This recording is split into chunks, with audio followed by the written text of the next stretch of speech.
Assalamualaikum warahmatullahi taala wabarakatuh. Alhamdulillah, alhamdulillahi hamdan katsiran nahmaduhu wa nasta'inu wa nastaghfiruhu wa na'udzu billahi min syururi anfusina wa min sayyiati a'malina. Faman yudlilillahu fala mudilla faman yudlil fala hadiyalah. Wassalatu wassalamu ala sayyidina Muhammadin wa ala alihi wa sahbihi wa man wala amma ba'du.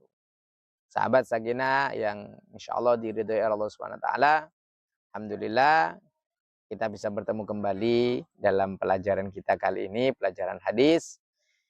Tidak lain dan tidak bukan, kesempatan ini Allah berikan kepada kita, kesehatan Allah berikan kepada kita semua, nikmat, anugerah, sehingga kita tetap bisa beraktivitas sebagaimana yang kita lakukan sehari-hari. Shalawat serta salam semoga selalu tercurah limpahkan kepada junjungan kita bersama, idola kita bersama, manusia agung, manusia pilihan, Al-Mustafa Al-Mujtaba, Sayyidul Anbiya wal Mursalin, yang mana beliau satu-satunya orang yang paling bisa kita harapkan kelak di hari kiamat syafaatnya.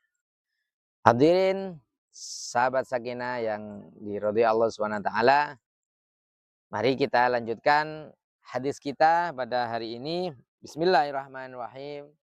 Qala Nabi sallallahu alaihi wasallam, ittaqu da'watal mazlum fa inna tuhmalu 'alal ghamam yaqulullah wa izzati wa jalali la ansurannaka walau ba'da hinin. Ittaqu, takutlah kalian semua.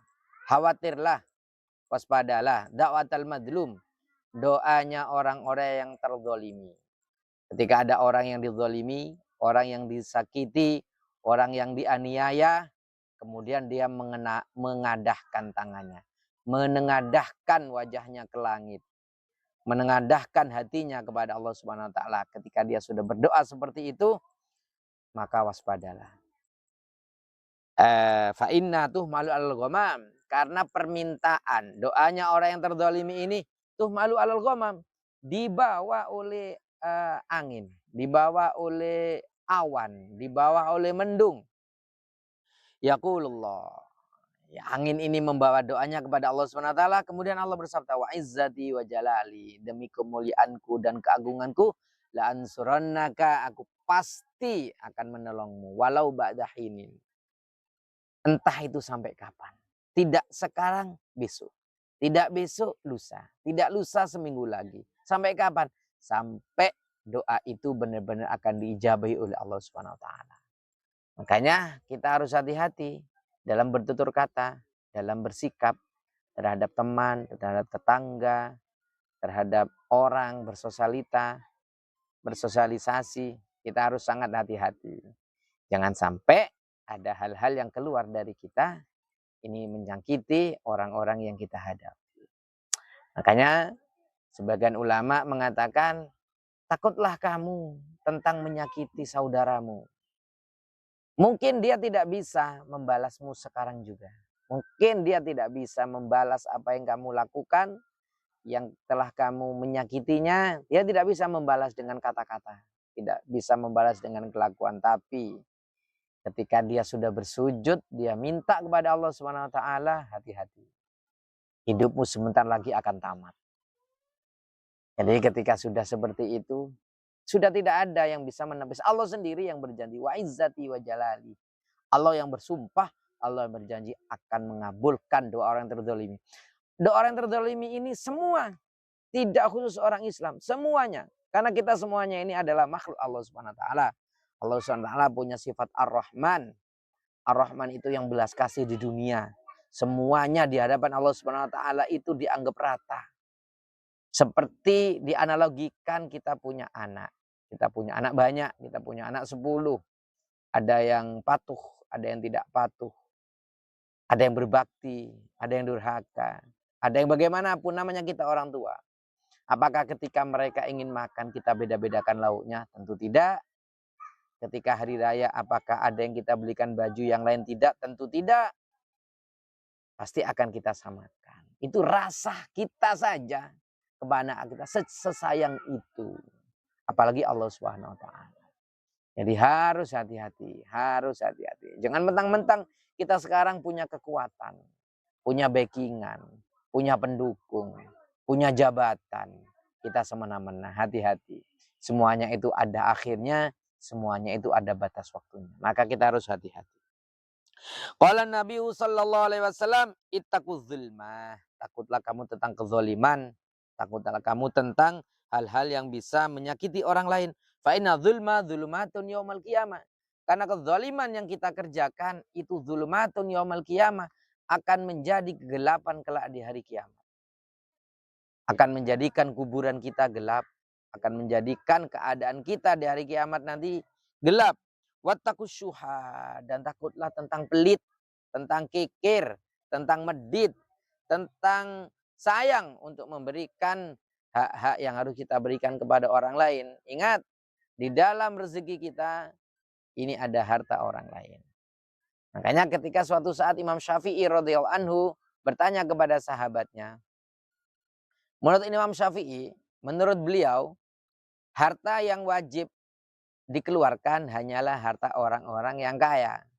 Harta orang-orang yang sudah mencapai nisab. Nah, beliau bertanya kepada sahabatnya ini, wahai sahabatku, menurutmu apakah hartanya orang kaya saja yang harus dikeluarkan zakatnya? Kata beliau, enggak, semuanya harta itu ada zakatnya. Meskipun belum sampai nisab. Kenapa? Karena zakat itu pada hakikatnya untuk membersihkan harta kita. Untuk mensucikan penghasilan kita. Apakah hartanya orang kaya saja yang cara mencarinya dengan semena-mena, dengan benseromben, dengan tidak berhati-hati. Bahkan tidak sedikit orang miskin yang cara mencari nafkahnya ini dengan cara yang tidak baik. Makanya menurut beliau, enggak, bukan hanya hartanya orang kaya saja yang ada zakatnya. Hartanya orang miskin juga ada zakatnya. Jadi hati-hati. Janganlah kita terlalu pelit.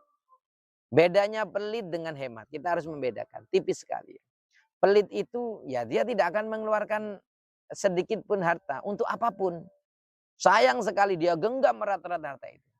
Nah, tapi bedanya dengan hemat adalah dia tahu untuk apa dia harus mengeluarkan, untuk kebaikan, untuk hal-hal yang positif, untuk hal-hal yang mendukung kenyamanan dia beribadah kepada Allah SWT. Kenyamanan dia bekerja, keamanan dia mendapatkan ridha dari Allah SWT. Itu bedanya orang hemat. Dia difikir dengan jernih, difikir dengan detail, apakah dia harus mengeluarkan atau tidak. Hati-hati ini. Fa inna syuha ahlaka man kana qablakum, karena orang-orang sebelum kita ini dihancurkan oleh Allah SWT dengan sebab pelit. Banyak cerita-cerita yang menerangkan tentang orang-orang yang pelit ini, termasuk Korun, termasuk Sa'labah. Ini dihancurkan Allah SWT dengan sebab kepelitannya. Kan tidak ada orang yang pelit ini yang dicintai oleh siapapun, tidak ada. Karena pelit ini dibenci oleh semua orang. Jadi ada satu amalan yang jika dikerjakan oleh orang baik pun pekerjaan ini akan jelek. Orang baik yang mengerjakan, tapi ini jelek, yaitu pelit. Begitu juga sebaliknya. Ada amalan yang baik dikerjakan oleh orang yang jelek pun, orang yang jahat pun, dia akan menjadi baik, yaitu dermawan. Jika ada orang yang terkenal jahat, terkenal zalim, terkenal semena-mena, tapi dia tidak sayang pada hartanya diberikan kepada tetangga, kepada saudara, dia akan dicintai oleh banyak orang. Seperti itu. Bahkan ada Alkisah diceritakan bahwasanya Nabi Musa ini meminta kepada Allah SWT, berdoa kepada Allah SWT agar Allah ini membinasakan Musa As-Samiri. Ternyata Allah tidak mau membinasakan Musa As-Samiri dengan sebab dia itu dermawan. Ini doanya Nabi Musa tidak dikabulkan oleh Allah SWT dengan sebab kedermawanan Musa As-Samiri. Maka kalau kita ingin menjadi orang yang dilindungi oleh Allah SWT, jadilah kita sebagai orang yang dermawan. Wa hamalahum ala ansafaku dimahum wastahallu maharimahum. Dan pelit ini bahayanya apa? Ini akan menjerumuskan orang kepada saling menyakiti, saling membunuh, saling berbuat semena-mena, saling balas dendam. Banyak ini terjadi. Salah satunya yang sangat fenomenal dari zaman dulu sampai kapanpun, yaitu perebutan warisan. Andai kata warisan itu semuanya mengalah, semuanya dermawan, akan mudah sekali dibagi, akan mudah sekali diselesaikan masalah. Tapi kalau salah satu dari ahli waris ini bersikeras dengan pendirian pelitnya, maka akan terjadi hal-hal yang tidak diinginkan. Wastahalu maharimahum, dan mereka bisa saja menghalalkan hal-hal yang diharamkan oleh Allah Subhanahu wa taala. Mereka akan menghalalkan, akan melepas hal-hal yang dilindungi oleh Allah Subhanahu wa taala. Kita tidak boleh menyakiti, tapi karena sebab pelit kita akan menyakiti. Kita akan mengambil yang bukan hak kita. Seperti itu. Qala Nabi sallallahu alaihi wasallam, at-tahadutsu bi ni'matillahi syukrun. Menceritakan tentang nikmat yang diberikan oleh Allah kepada kita itu termasuk salah satu dari rasa syukur. Jadi ketika kita dikaruniai oleh Allah Subhanahu wa taala apapun itu, maka kita menceritakan kepada tetangga, kepada saudara, kepada orang lain, itu termasuk syukur. Fa amma bi ni'mati rabbika fahadits, itu perintah dari Allah Subhanahu wa taala. Adapun dengan nikmat Allah Subhanahu wa taala fahadits, maka ceritakan. Tapi layaknya bagi kita tidak hanya bercerita, tapi kita memberikan nikmat itu, kita sampaikan, kita bagikan, kita percikan, kita tampeskan kepada orang yang kita cerita. Kita bersyukur karena Allah memberi kita kendaraan baru. Bersyukur Allah memberikan kita rumah baru. Bersyukur Allah memberikan kita keturunan. Bersyukur Allah memberikan kita kesempatan untuk umrah, untuk haji. Maka kesempatan itu kita jadikan tasyakuran. Kita undang tetangga, kita kabari tetangga bahwa kita mendapatkan nikmat, supaya supaya itu menjadi rasa syukur kepada Allah Subhanahu wa taala. Tapi ingat juga kita harus hati-hati bercerita ini tidak harus kepada semua orang. Karena kullu dzinikmatin mahsudun sahibuha. Setiap orang yang diberi nikmat oleh Allah Subhanahu wa taala pasti ada orang yang hasud, pasti ada orang yang tidak suka, pasti ada orang yang iri. Maka kita harus hati-hati kita bercerita kepada siapa. Apalagi zaman sekarang ini orang begitu mudahnya, begitu gampangnya bercerita tentang keadaan hatinya, tentang keadaan pikirannya, tentang posisinya, diceritakan di status, diceritakan di media sosial, supaya dunia tahu bahwa dia lagi bermasalah. Apakah dunia bisa membantunya? No, tidak. Ya, kita harus hati-hati, tidak ada gunanya. Kalau kita ingin curhat kepada Allah Subhanahu wa taala, ala bidzikrillahi tatmainnul qulub. Kalau pengen hati kita ini tenang, curhatnya kepada Allah Subhanahu wa taala. Orang kita curhati itu, jika memang orang itu suka, orang itu simpati kepada kita, mungkin hanya bisa mendengarkan cerita kita. Tapi tidak semua bisa membantu kita mendapatkan jalan keluar.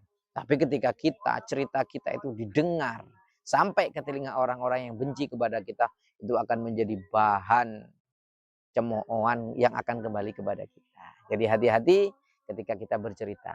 Nah, ini pesan juga dari Allah Subhanahu wa taala yang diceritakan dalam kisah Nabi Yusuf kepada bapaknya ketika beliau ini bermimpi bahwa ada 11 bintang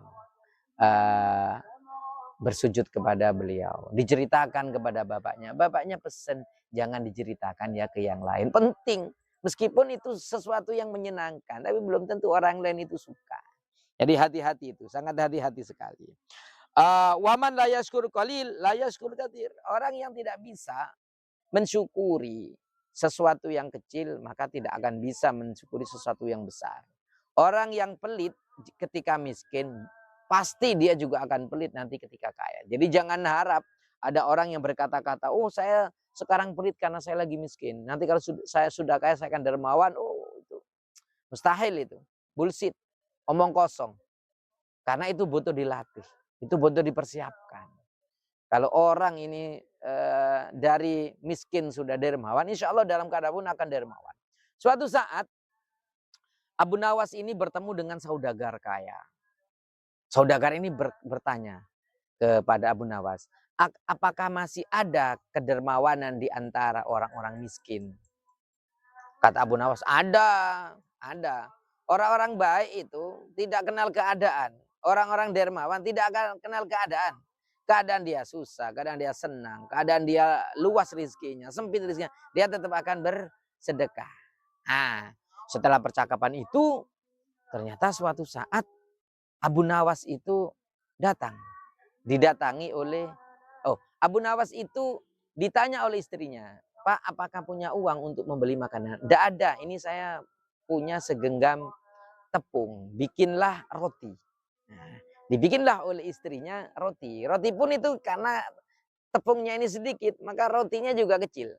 Setelah roti ini dibikin oleh istrinya, selesai, akan dimakan, ternyata ada orang yang ngetuk pintu. Setelah diketuk pintu, Waalaikumsalam. Assalamualaikum, Waalaikumsalam. Oh iya, apakah Anda punya makanan yang bisa meredakan rasa panas, rasa perih perutku ini?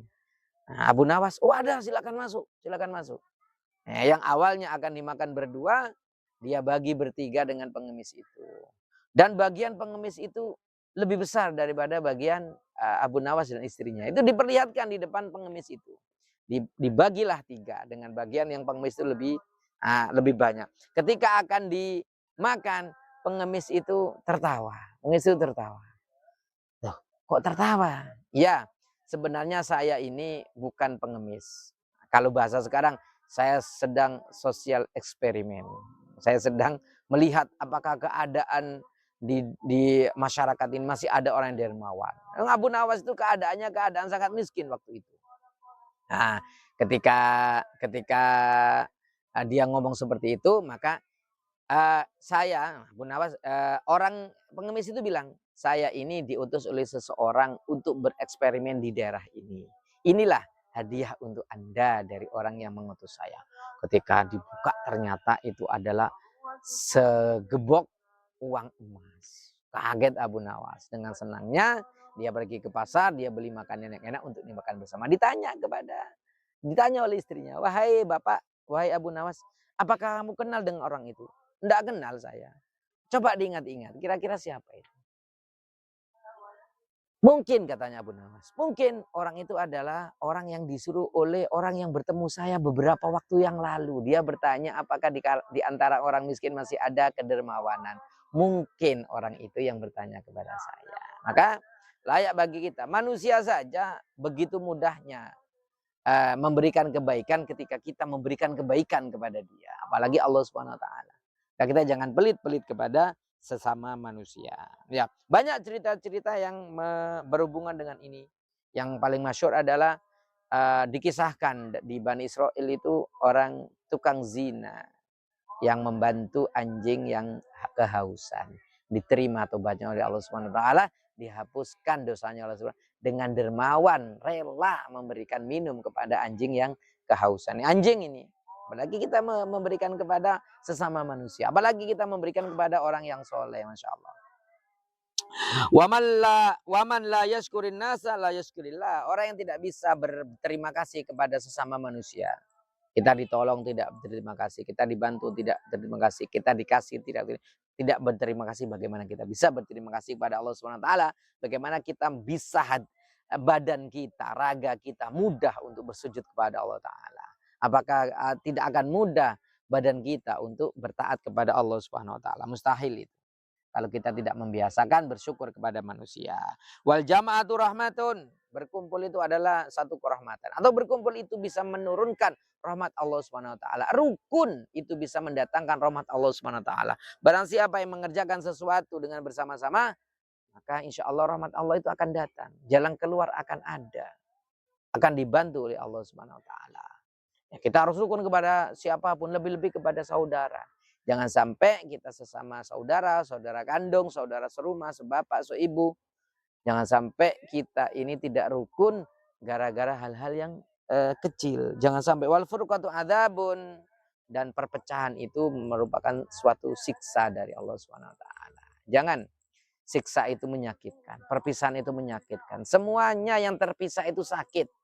Kata Syekh Anas Muhammad Adnan Asyurfawi, sumber dari segala sakit itu adalah sesuatu yang terpisah. Kita ambil contoh kecil adalah luka. Kita terkena sayatan pisau, sayatan pedang, sayatan silet, pasti akan terasa sakit. Kenapa? Karena ada dari tubuh kita yang terpisah. Semoga yang sedikit ini bisa memberikan satu tambahan ilmu, memberi satu tambahan wawasan, menjadikan hati kita semakin mudah untuk taat kepada Allah Subhanahu wa taala. Semoga dengan bertambahnya ilmu, bertambahnya dekat kepada Allah Subhanahu wa taala.